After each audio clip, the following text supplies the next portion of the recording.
journey was interrupted for a minute, running on the house internet and not on my own phone that I pay for with the plan. Um, Had a good workout tonight, just a very short one. 350 for 5 was the main set. I just wanted to stimulate the muscle because I'm competing on Saturday. I didn't want to destroy it. I just did one set of 315 for 1 and one set of 350 for 5, which I could have got 6 with, I think. Yeah, it was moving pretty fast tonight. But yeah, you don't want to annihilate it 5 days, 5 or 6 days before a competition. 5 days, 5 days. You don't want to annihilate your muscles 5 days before a competition. You want to rest. Uh, in a perfect world, I would have benched yesterday and then rested the rest of the week. But today's not going to hurt me, you know. I got to rest it. I got to rest it up. Welcome the one person they already left already. That's fine. People will join in. It's ideal to rest for about a week, no more than a week before a competition. 5 to 7 days, I find for myself is best. I'll come in very strong, you know. It was a rough weekend though of working out. Friday I did a heavy bench. Saturday I deadlifted 2 sets, one set of 510 and one set of 520, of course, with a bunch of warm-up sets. And then Sunday I did squats, 2 sets of. All right, someone said, "Hey, a great inspiration, Allan. Thank you. I appreciate that. Come join my live. Come join my live." All right, welcome whoever's out there tonight. Allan's Sober Powerlifting Journey. I was just saying it was my last workout before next Saturday's competition. I just did a very quick bench workout to stimulate the muscle, but not annihilate. Just like Lee Haney used to say, even though his bodybuilding, you want to stimulate the muscle, but don't annihilate it. You know. Yeah, I had 4 pretty strenuous workouts in a row. Today's wasn't too bad, but Friday. I did a pretty strenuous bench workout. And then Saturday was deadlift. It was 510 and 520, which moved up very quick. They moved very fast off the floor, which I was very happy with. You know, I think my second attempt on the deadlift is going to be 540. It's going to be 500, then 540. And then we'll see where we go from there, you know. And then, first it's going to be squat. Squat always comes first. I'm going to open up with something like 460, and then I'm going to go right up to 530 pounds. I'm in the 55 to 59 age group. I just turned 57 in April. Okay, and then, welcome Madness. That's an easy name. That's a good name. I like that, Madness. Okay, then on the bench, I'm going to open with 350, which I did tonight for 5 easily. I could have got 6 reps tonight, but like I said, I was kind of wary. I wasn't sure. I was like on the fence tonight because I benched on Friday, but I didn't want to let it go 8 days in a row. You know what I mean? Without training the bench. So I threw in a little extra bench workout today. And I was kind of like Larry, should I just stick with like a couple of reps with 315 just to get the muscle? Which I would have been fine if I did that, but I ended up throwing my opener, which is 350 on there, and I did it for an easy 5 reps. And I'm going to open with that. Then I'm going to go right to either 390 or 400. I haven't made up my mind yet. If I go to 400. If I go to 390, then it's going to be a 405 attempt probably. Something like that, you know. But tonight, that's all I did was my usual, the bar for 2 sets, 135 for 2 sets. Actually, it's, it is one. I'm getting confused now, and I'm thinking about the squat bar that weighs 55 pounds. The bench bar I have is right here. That's a 45-pound bar I bought right there. Had I known, I could have gotten a Texas bar on credit. I would have gotten that probably, but it's still a good bench bar. It's good enough. The important bars I got that are Texas bars is the deadlift bar, which is it's a 45-pound bar. Actually, it weighs 44 pounds. The deadlift bar, I guess, something like that. in the squat bar I have, which weighs 55 pounds. Yeah, I am trained. I trained very hard for this competition. I am blessed. A lot of times I'll have like slight pulls here and there somewhere. I made it all the way to the end here. I don't have any injuries, which is good for my age, 57. No, there's no tendonitis anywhere. I was starting to get it in the bicep a little bit, so I stopped doing curls last. I did curls last week, so it's been about 5 days. So I'll have plenty of time to rest up until Saturday. I'm getting a room, of course, in Vermont, Brattleboro, Vermont. And this is my 4th time competing there. And I like it there in Vermont. It's nice, beautiful out there. I've Massachusetts, no Maine. I didn't compete in Maine. And I did in Ohio. Yeah, I flew out to Ohio. I did the Larry Pacifico Challenge 4 years ago now. Yeah, it's been 4 years, man. Wow. Time flies, you know.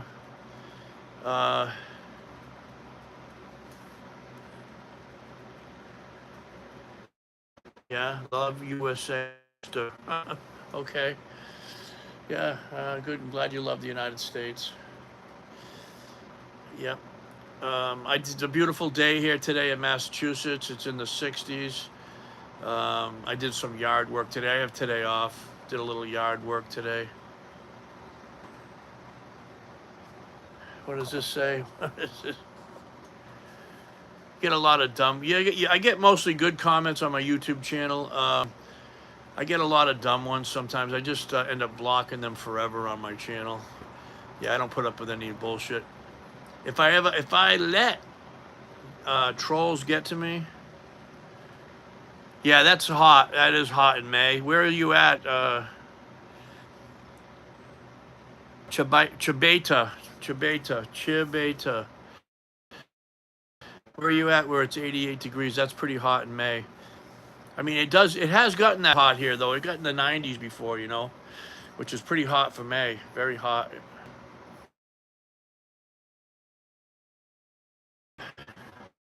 Oh,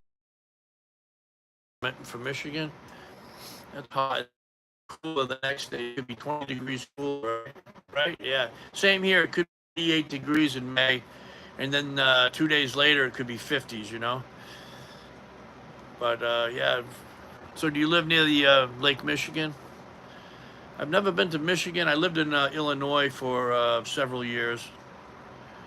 Yeah, for about 10 years. Not that long. Let me think. How long did I live in Illinois for? 2011 to let's see, 2017. So about 6 years. I was the last 2 years were fantastic. I got sober in Illinois. They were really, really times that those 2 years I grew so much, spiritually and mentally. You know, I got sober. That's why. The times before that were absolutely horrendous. I was in one mental hospital,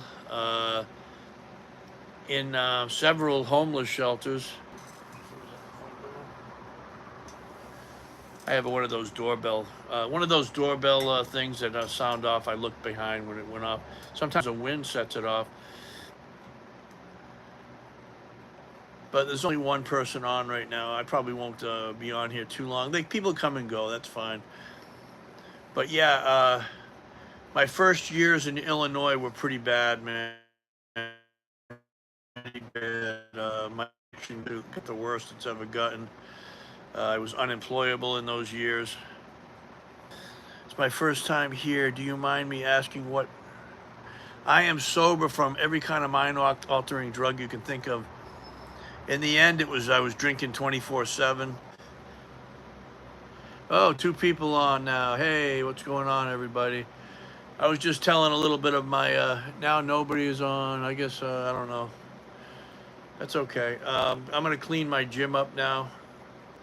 Yeah, I'm resuming it. I had to take a little break. Someone said something to me on there. I wonder what's higher, his bench or his cholesterol. I said, your mama's ass, LOL. I was just kidding, but Yeah, you get a lot of people. When I get off here, I'll block the guy for life, you know. I don't put up with any kind of negativity on here at all. That's how I've learned how to become a champion. You let go, let anybody go. Let anybody go that comes on your either your apparently I didn't have a good okay.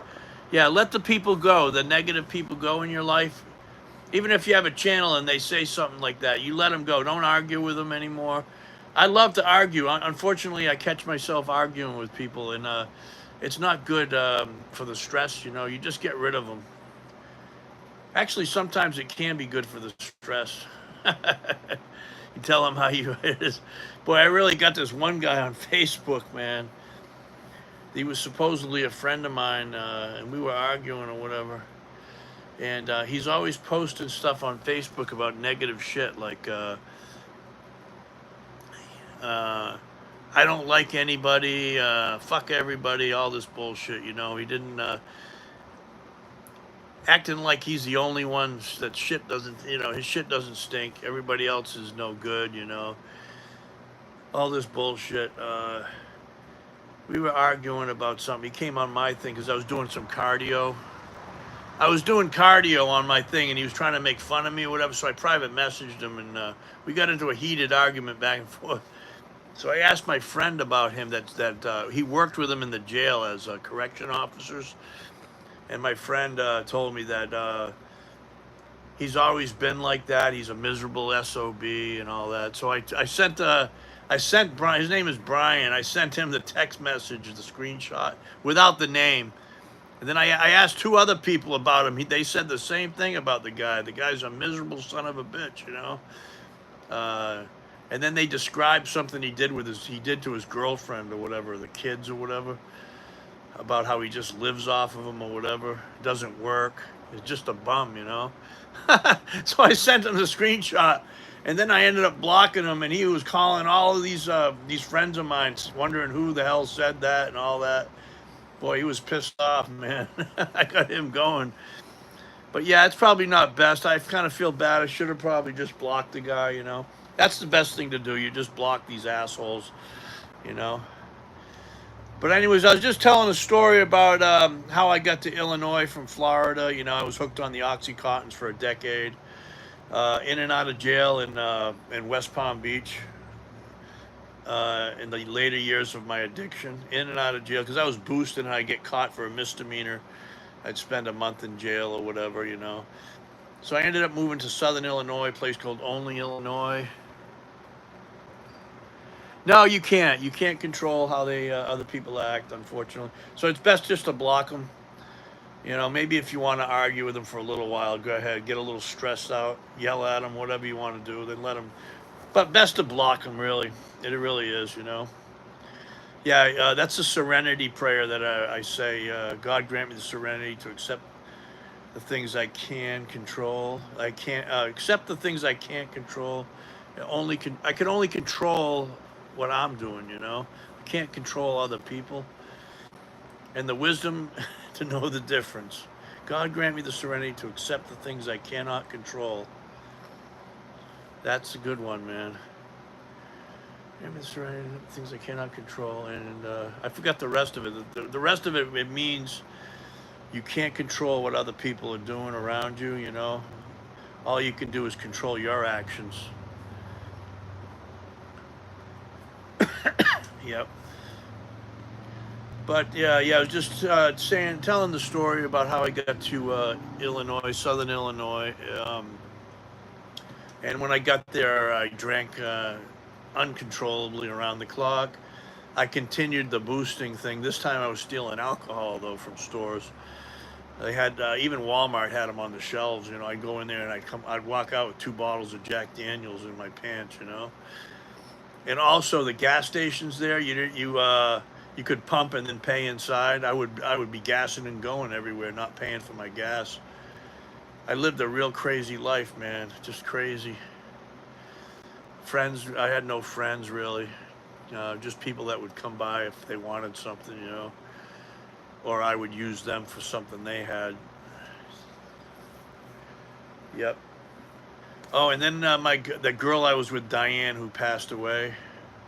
She passed away of a heart attack, I think. I had lost connection with her for years, but not too many years, like 4 or 5 years. I had no idea until I found out from her son that she passed away. But she was on hospice. This is going back to 2014, I believe, or 2013. She got on hospice care. She had a fake cancer prognosis.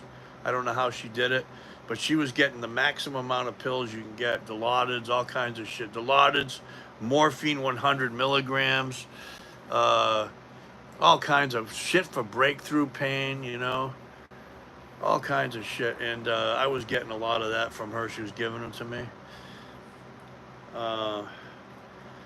Yeah, she was a real mess, unfortunately, you know. And I was a mess too at the same time, you know. And then she started drinking on once she couldn't get the pills as much, and she was a nasty drunk, man, just a nasty drunk. But yeah, I ended up drinking myself right into being homeless and right back into jail. I went to jail finally for the last time was when I got sober, January 11th, 2015. I was drinking in this little sleazebag motel, and me and my girlfriend I had at that time, Natalie was her name, got into it, and I ended up leaving. And hey, how you doing, sweetheart? That's my beautiful fiance. Last drink, Kathleen. I was in West Frankfurt, and okay, yeah, I'm gonna come in a minute here. I'm just gonna close this out. But I was just telling them about the last drink I had in West Frankfurt on 2011, January 11th, 2015 was my last drink. We got into it. I left. I came back, which I shouldn't have come back, but I had nowhere to go. The cops came because I came back. I had a warrant in 2 other counties. One was for writing a bad check for $100. And the other one was for possession of under 5 grams of methamphetamine. That's another drug I did too, methamphetamine. So the cops came. I was pretty much finished at that point. I was like, man, either I'm changing right now or that's it. This is over with, you know. I knew the lifestyle. That was the end chapter of that lifestyle. And it was. That was the last drink I had. It was the West Frankfurt police were there. I told them about the warrants I had, and they let me have 2 more shots of vodka before they put the handcuffs on me. They handcuffed me in front, which was nice. They let me smoke. They actually, both of them smoked, both of the cops. I smoked at the time. I gave that up pretty much soon after I got sober. Cigarettes and nicotine, all nicotine. But they let me smoke. They actually gave me a Newport. I'm forever grateful for those 2 officers from West Frankfurt, Illinois, man. They let me have my last cigarettes and my last shots of vodka. You know, they made it they made getting arrested very low stress, man. There was no stress with it. And I had told them that I was done. And I was done with this lifestyle. Did you deal with any withdrawal? Not very much, man. I was blessed. I got locked up. I don't remember any real serious withdrawals at all. From that, no. I hadn't taken the pills in a while, so it was no real withdrawal from those. I just slept a lot. Nothing really bad, man. I slept maybe for the first 3 or 4 days. Then I started working out in jail, man. West Frankfurt jail. I made a couple of dumbbells with some Coke bottles, you know, and there was a little thing to do. You could do like pull-ups on the wall or whatever. Found a place to do that, you know, and a lot of different variations of push-ups. But no withdrawals from that, thank God. And I was surprised, you know. Had I kept drinking the way I was drinking, I would have had serious withdrawals. I think it might be genetics. I don't know, because I was drinking around the clock for a long time, you know. What might have saved me also is in August. I That was January 11th. In August, I spent a month in jail for stealing a bottle of, what was I stealing? What did I, oh, a bottle of beer or something. I spent a whole month in jail for that. My life was just, was a series of errors, you know. It was one big train wreck coming off the tracks, you know. But anyways, I got into West Frankfort jail. I almost relapsed in that. I was in there for a month. You know, nobody was going to bond me out. No friends out there left at all. I had no friends at all. But I almost relapsed. Someone was making some homemade booze in there. Luckily, that didn't go through. Right after that, though, I had made up my mind. You know, pretty much there was no more screwing around. I'm glad I didn't drink that stupid shit, you know. And then I ended up getting extradited to Clay County, Illinois.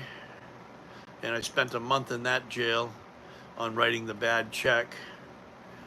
Such stupidity, too. I could have paid that off and not had that on my, you know, had them come get me for that.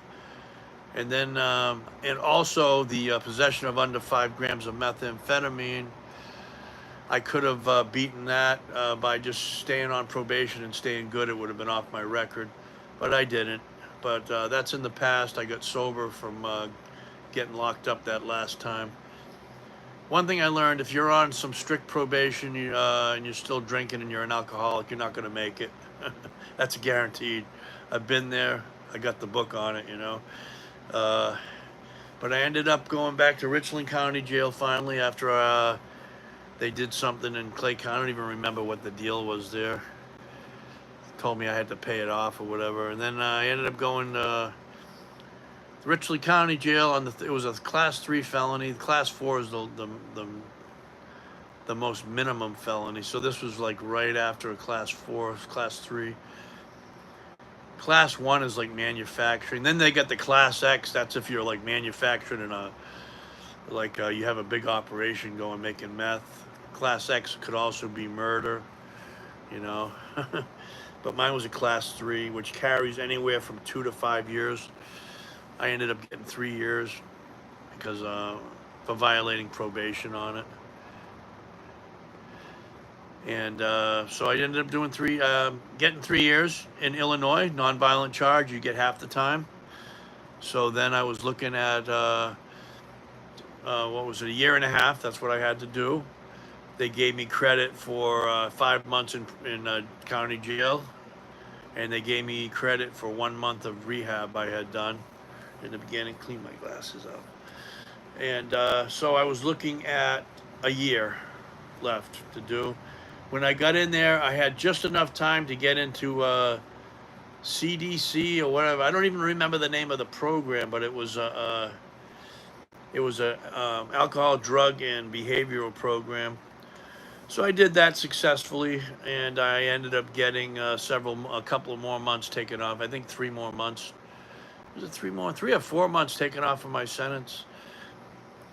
So I ended up only having to do, not only, but I did like 7 months or something like that in prison, Taylorville Correction.